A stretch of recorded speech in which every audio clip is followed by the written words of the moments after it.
Ada seorang pemuda membawa kendaraan, mobil. Ternyata malang mengintai, mobil itu masuk ke dalam bagian bawah truk yang besar. Api menyala berkobar. Banyak orang berkumpul, mereka berusaha mengeluarkannya dari dalam karena khawatir akan meledak.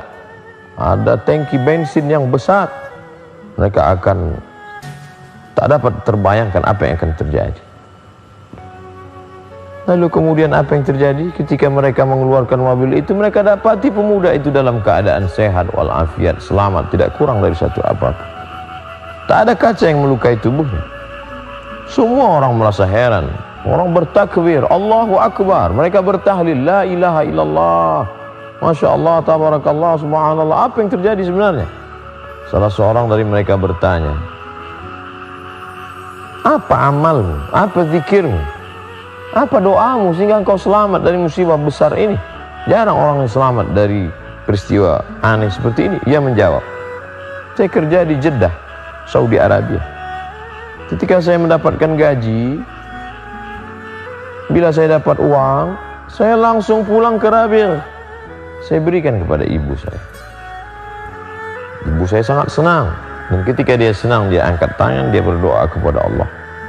Maka berkah itu turun, keselamatan itu datang. Semua tertegun dan semua ingat bahwa sesungguhnya keselamatan itu datang dari Allah. Siapa yang menjolok berkah itu turun? Siapa yang meminta keselamatan itu sehingga menebar kepada seorang hamba Allah? Ada lidah yang senantiasa memohonkan keselamatan. Selamatkan anakku, selamatkan dia. Doa itu senantiasa dipanjatkan walaupun tidak ada uang, walaupun tidak ada gelang emas, walaupun tidak ada cincin permata, tetap akan dipanjatkan. Karena mereka tidak pernah berbuat meminta balasan. Balasan itu terlalu kecil bagi mereka.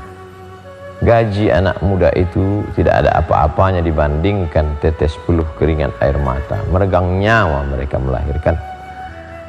2 tahun lamanya mereka menyusukan, 90 hari puasa mereka tinggal.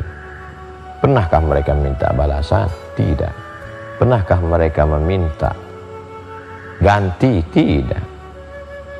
Itu semua mereka lakukan karena kasih sayang, karena Allah Subhanahu wa ta'ala.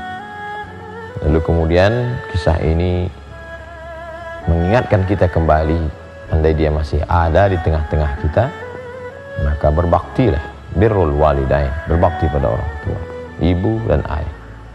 Bila dia sudah tidak ada, maka bersedekahlah. Berikan makanan kepada fakir miskin, anak yatim. Datang saat menjumpai Nabi SAW. Ummi matat, ibu saya sudah meninggal. Afa atasaddaqu anha, kalau saya bersedekah apakah sampai pahalanya kepada almarhumah? Kata Nabi, tasaddaq, silakan sedekah wahai Sa'ad. Ayyus sadaqatu afdal, sedekah apa yang paling afdal, yang paling layak, yang paling baik, yang paling utama itu apa? Saqiyul ma'. Nabi menjawab, memberikan air minum. Berikan air minum, berikan makanan. Singgah ke masjid, berikan pada orang yang buka puasa. Setetes, 2 tetes, sebutir 2 butir kurma lewat di leher mereka, lalu mereka berdoa, maka doa itu sampai. Oleh sebab itu tidak ada kebaikan selain daripada bakti kepada ibu. Utama menurunkan keberkahan, keselamatan, kebaikan, keridhaan. Ternyata prediksi prasangka kita selama ini keliru. Rezeki berlimpah ini karena sukses S1, S2, S3, profesor, postdoktoral. Kesuksesan ini karena bintang 1, bintang 2, karena kekuasaan, karena jabatan. Bukan. Kesuksesan ini adalah karena doa mereka, karena munajat mereka di tengah malam. Terkadang kita terlalu pede berkata di hadapan orang banyak, ini karena etos kerja saya, ini karena kerja keras saya, ini karena kehebatan manajemen ekonomi saya. Sesungguhnya ada doa-doa mereka yang selalu mereka panjatkan di tengah malam, yang tak pernah terlupa dari mulut mereka. Oleh sebab itu, ketika kita bisa membalasnya, maka balaslah. La tahqiranna minal ma'rufi syai'ah. Jangan pernah menyepelekan perbuatan yang kecil, sekecil apapun. Walaupun hanya berbagi sedikit makanan, mungkin ada 1 kain penutup rambutnya, mungkin ada satu makanan yang dapat menyegarkan tenggorokannya. Pada saat itu dia berdoa, menetes air mata bahagia.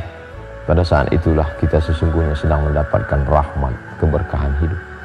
Tapi manakala hatinya terluka, manakala dia tersakiti, walaupun dia tidak pernah berdoa meminta, karena tidak ada mereka yang minta akan kejelekan untuk buah hati, belayan jiwa, darah daging yang mereka besarkan. 2 jari besar tapak kakimu saat kau dilahirkan ke atas dunia, sejengkal panjang tubuhmu. Kau bukan dihembus, kau bukan ditiup awan, engkau adalah titipan dari yang maha kuasa. Dia jaga dengan belayan, dia jaga dengan peluk cium dan kasih sayang. Dia besarkan dengan tetes peluh keringat dan air mata, sampai akhirnya menjadi sesosok manusia yang berharga, dihormati, dimuliakan. Tapi kemudian memanglah sifat manusia lupa. Maka di hari baik, bulan baik ini mari kenang kembali. Man lam yashkurin nas lam yashkurillah. Orang yang tak pernah berterima kasih kepada manusia, sesungguhnya dia tidak akan pernah bersyukur kepada Allah Subhanahu wa ta'ala. Bila dia masih ada, jangan malu, jangan sungkan. Cium tangannya, peluk tubuhnya yang rapuh. Bila dia sudah tidak ada, maka panjatkan doa di tengah malam. Rabbighfirli wali walidayya warhamhuma kama rabbayani shaghira.